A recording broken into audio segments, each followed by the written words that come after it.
มาเลยรูปหล่อรูปหล่อมาเนี่ยมา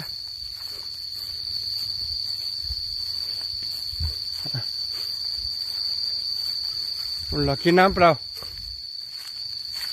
รูปหล่อกินน้ำไหม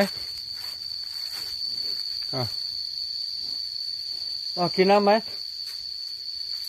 ไปกินน้ำเร็วไปกินน้ำเร็วเอามากินเปียง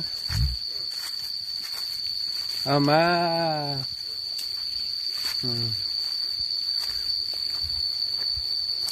เอาละเอางัวเข้าคอกครับละครับ